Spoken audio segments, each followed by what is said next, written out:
BNP দল ছাড়া বড় কোন দল বাংলাদেশে নাই। বাংলাদেশে একটা সিট আর পাকা পাবে কিনা এটা নিয়ে সন্দেহ আছে। একটা সিট কি আপনারা মনে করেন কি আওয়ামী লীগ আছে? আগে আপনারা আশেপাশে দেখতেন না আওয়ামী লীগ ঘরে, এখন কি আছে? কারণ তাদের নেত্রী শেখ হাসিনা সহ পালাই চলে গেছে। তাইলে বাংলাদেশে দল আছে কোনটা?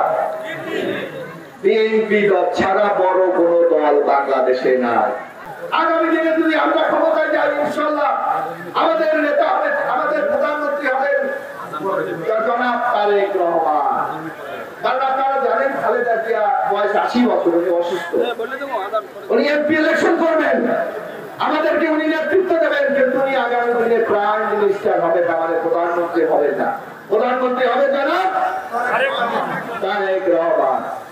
আবার কেউ কেউ আছে দেখেন আইসা ভোট চায়, কয় যদি এই মার্কায় ভোট দেন, একটা আছে না হাত পাকা, কয় না যদি এখানে আজকে এমন হাত পাকা মিটিং করতো তাইলে হয়তো বাতাস করতে হাত পাকা লাগবে, তাইলে করে ভোট দিতে হবে, কি কইতো না?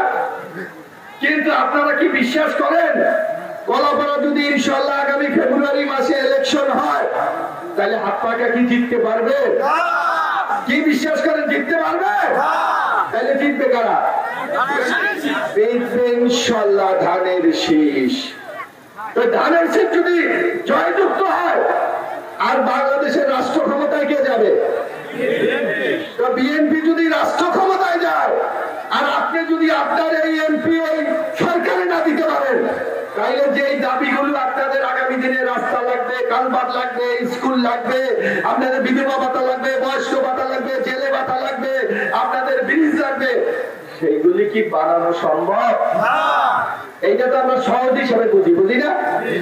তাইলে যারা আজকে এই কাজগুলি করতে পারবে তাদেরকে কিন্তু আমাকে ভোট দিতে হবে। আর সেই ভোটের মার্কাটা কি? ধানের শীষ। বাংলাদেশে একটা সিট আর পাকা পাবে কিনা এটা নিয়ে সন্দেহ আছে। একটা সিট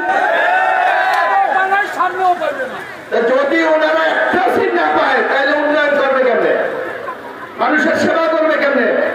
মানুষের কাজটা করবে কেন? অর্থাৎ মানুষকে বিভ্রান্ত করতে চায়, অথচ ওনারা মানুষকে ভুল বুঝিয়ে ধোঁকা দিয়ে বলছে দাঁড়িপাল্লা ফাঁকা মার্কায় ভোট দিলে বলে বেসতে যাবেন। নাউজুবিল্লাহ। ওনাকে ঈমান আছে কিনা সন্দেহ। সকল মানুষকে যারা বিভ্রান্ত করে ওদের বিরুদ্ধে আমাদের প্রতিরোধ করে তুলতে হবে, ওদেরকে প্রতিহত করতে হবে। আপনার আশেপাশে এখানে অনেক শিক্ষক আছে, আপনার অনেক মেয়েদেরকে স্কুলে পাঠান, স্কুলে গেলে এখন ফ্রি না, যে বেতন দিতে হয়। এই ব্যবস্থা কে করেছে? আমাদের নেত্রী বেগম খালেদা জিয়া, যে মেয়েরা স্কুলে গেলে কোনো টাকা লাগবে না। বলেন তাদেরকে আবার সরকারের পক্ষ থেকে উপবৃত্তি দেয়, তাই না? এইটা কে চালু করেছে? খালেদা জিয়া, বিএনপি চালু করেছে। এই যে প্রাইমারি স্কুলে মহিলাদেরকে জন্য 60% শিক্ষকের কোটা নির্ধারণ করেছে কে? আমাদের নেত্রী বেগম খালেদা জিয়া। এবং আমাদের নেতা তারেক রহমান বলেছেন আমাদের যারা মহিলারা আছেন তারা অনেকে কোনো ইনকাম নাই, আয় নাই, কিন্তু ওনারা সংসার চালান লাগে। যদি পুরুষরা বাইরে চলে যায় দাঁড় দেনা করে দিলে কিন্তু বাজার করা লাগে, সন্তানের মুখে খাদ্য তুলে দিতে হয়, স্কুলের বেতন দিতে হয়, স্কুলে যাওয়ার পয়সা দিতে হয়।